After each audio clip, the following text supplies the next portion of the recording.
Temperature सरकारी नौकरी में थर्ड काउंसलिंग वाले अभ्यर्थी पूछ रहे थे कि सीटों की संख्या कैसे बढ़ रही है और कहाँ कैसे जाने हम कि सीटों की संख्या लगातार बढ़ रही है। मैंने शुरू में आपको बताया था 7 से 7,500 के आसपास सीटें पहले से ही थी, जिसमें हमने बताया 10,000 के आसपास सीटें अब लगभग हो गई हैं। तो कैसे ये जाने कि सीटें लगभग कहाँ से बढ़ रही हैं, तो उसका मैं डेटा सामने आपके लेकर आया हूँ। ये जो डिस्ट्रिक्ट है फिरोजाबाद, वहाँ पर एक RTI लगाया गया था। उसमें पूछा गया था कि बताइए कितने लोगों की काउंसलिंग हुई है, कितने लोग काउंसलिंग कराने नहीं आए और कितने लोगों का नियुक्ति पत्र रोक दिया गया, कितने लोगों को नियुक्ति पत्र जारी किया गया और कितने लोगों का विद्यालय आवंटन किया गया था और कितने लोगों का विद्यालय आवंटन भी रोक दिया गया था। तो ऐसे लोगों का डेटा दिया जाना था। तो डेटा दिया गया है अभ्यर्थियों को। अभ्यर्थियों ने RTI लगाया था 10 नवंबर 2020 के संदर्भ में RTI लगाया था। RTI का जवाब आ गया है। तो हम लोग सब डेटा ना देख करके अपने काम का डेटा देखते हैं कि कितनी कितनी सीटें कहाँ से खाली रहीं। तो आप यहाँ देख सकते हैं 23, फिर जिनका नियुक्ति पत्र रोक दिया गया 12, और फिर जितने लोगों का विद्यालय आवंटन किया गया यहाँ पे डेटा लिखा हुआ है। तो 23 और 12 ये वह डेटा है जो फर्स्ट काउंसलिंग वाले हैं। सेकंड काउंसलिंग वालों का भी हुआ नहीं है विद्यालय आवंटन, तो इनका भी डेटा नहीं है। तो ऐसे करके ये सीटें धीरे धीरे बढ़ रही हैं। जैसा कि आप सोच रहे थे सीटें कहाँ से बढ़ रही हैं। एक दो और डिस्ट्रिक्ट का है, वो भी दिखा देते हैं। ये बाराबंकी का है, इसमें भी वही लगभग प्रश्न किए गए हैं। तो सारे इसमें भी डेटा हैं, तो इसमें भी सीटें खाली हैं। तो ये था फिरोजाबाद का और ये था बाराबंकी का। ऐसे उत्तर प्रदेश के लगभग 75 डिस्ट्रिक्ट का सबका डेटा अभ्यर्थियों ने RTI के जरिए मांगा है, लेकिन कहीं का आया है, अभी कहीं का नहीं आ पाया है। तो जैसे अन्य डेटा भी आएगा आपको बता दिया जाएगा। फिलहाल आप मान के चलिए 10,000 के आसपास सीटें तैयार रहेंगी थर्ड काउंसलिंग के लिए। धीरे धीरे सीटें बढ़ रही हैं और कैसे बढ़ रही हैं तो आपने देख ही लिया। बात करें अगर फोर्थ काउंसलिंग की, तो फोर्थ काउंसलिंग के अभ्यर्थी लगातार मांग कर रहे हैं 22,000 सीटों को जोड़ने के लिए। 22,000 सीटें जैसे ही जुड़ जाएंगी, फोर्थ काउंसलिंग की प्रक्रिया आप मान के चलें कि जनवरी में आपको पता चल जाएगा कि फोर्थ काउंसलिंग कब होनी है, थर्ड काउंसलिंग कब होनी है। इसको मैंने काफ़ी बार बताया है कि थर्ड काउंसलिंग जनवरी में ही होनी है। किस डेट पे होनी है यह अभी नहीं बताया जा सकता, क्योंकि विद्यालय आवंटन अभी सेकंड काउंसलिंग वालों का नहीं हुआ है।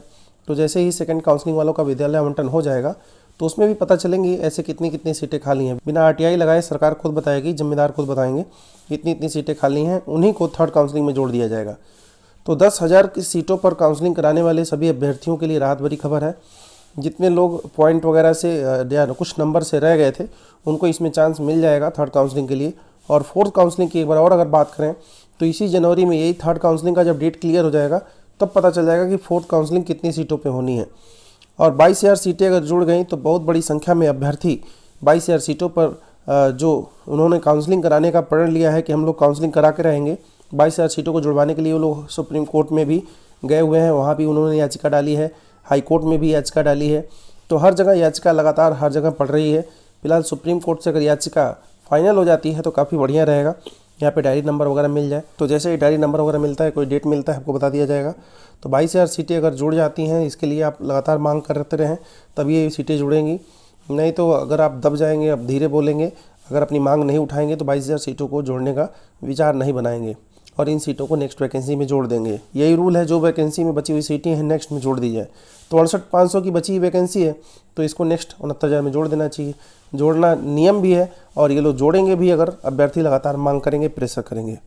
MRC वाले अभ्यर्थी अपनी मांग लगातार जारी रख रहे हैं। दिव्यांग अभ्यर्थी अपनी अपनी मांगें लोग लगातार कर रहे हैं और प्रेशर भी बना रहे हैं। SC वाले अभ्यर्थी ST की सीटों को जुड़वाने के लिए लगभग देखिए किस तरह दबाव बना करके अपनी सीटों को जुड़वाने के लिए उन्होंने उनके मुख से निकलवा लिया है। वो लोग कह दिए हैं कि SC में ST की सीटों को जोड़ देंगे।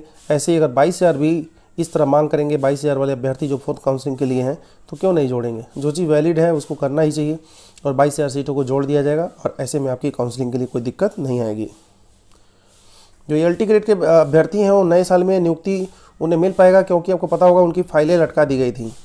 तो निशाले को फाइलें मिलने का इंतज़ार है और जैसे फाइल मिलेगा उनका सब कुछ डिक्लेयर कर दिया जाएगा। किसी तरह की कोई बाधा नहीं आएगी LT ग्रेड के अभ्यर्थियों के लिए। जो इसमें की बची हुई 8,000 वैकेंसी है, इसकी वेटिंग के अभ्यर्थी कह रहे हैं हमसे भर दिया जाए, सरकार करिए नहीं, इसका नेक्स्ट हम वैकेंसी निकालेंगे LT ग्रेड का 2020 वाला। 2020 में तो असंभव है निकालना, 2021 में ही निकल पाएगा क्योंकि 2022 में चुनाव है। 2022 तक सारे वैकेंसी को रोका जाएगा और जब तक चुनाव का कुछ न कुछ डिसीजन फाइनल नहीं हो जाएगा तब तक वैकेंसी को शायद ये लोग आगे बढ़ा भी सकते हैं, नहीं भी बढ़ा सकते हैं। क्या इन लोगों की रणनीति है वो भी पता चल जाएगा कुछ समय बाद। रोजगार के मुद्दे पर आंदोलन करने की रणनीति बनाई जा रही है। 31 दिसंबर को एक बहुत बड़े धरने की तैयारी है, धरना प्रदर्शन किया जा रहा है। किस संबंध में धरना प्रदर्शन है कि जितने भी अभ्यर्थी हैं खाली बैठे हुए उनके लिए नई वैकेंसी क्यों नहीं लाई जा रही है। 97,000 वैकेंसी को निकालने के लिए, और हर विभागों में बहुत ज़्यादा वैकेंसी है। डेटा में सामने आया था लगभग उत्तर प्रदेश में 5 लाख के आसपास वैकेंसीज खाली हैं जो कि निकाले नहीं जा रही हैं हर एक विभागों में। यह किन किन विभागों की वैकेंसीज हैं इस पर अभी मंथन चल रहा है, और अलग अलग अपने अपने बोर्ड वाले, अपने अपने आयोग वाले सीटों को जोड़ रहे हैं। जैसे ही सीटों का पूरा अध्याचन मिल जाता है तुरंत ही जारी कर दिया जाएगा। और यूपी ट्रिपल में भी बड़ी वैकेंसी 50,000 के आसपास जनवरी के बाद निकाल दी जाएगी, और ऐसे ही हर विभागों में वैकेंसियाँ निकाली जाएंगी। 5 लाख के आसपास वैकेंसी जो उत्तर प्रदेश में खाली हैं, इसको भरने का प्लान है 2022 के पहले। तो योगी आदित्यनाथ इसलिए इसको भर रहे हैं क्योंकि 2022 के चुनाव में सबको अच्छा मौका मिले और किसी तरह को कोई समस्या न उठानी पड़े, क्योंकि सभी ये वोटर ही हैं। इन लोगों को सीट मिलेगी कहीं ना कहीं तो वोट भी देंगे, ऐसा सोच करके वैकेंसीज लाएंगे। तो 5 लाख पदों पर वैकेंसीज भरने का प्लान है उत्तर प्रदेश में। और अन्य थर्ड काउंसलिंग, फोर्थ काउंसलिंग वाले अभ्यर्थी बिल्कुल एकदम निश्चिंत रहें, उनकी काउंसलिंग होनी है। थर्ड वाले अपना डॉक्यूमेंट्स वगैरह में कोई इशू हो तो उसे दूर करा लें, और जो भी समस्या है उससे निपटारा कर लें। तो फिलहाल अभी बस इतना ही। धन्यवाद।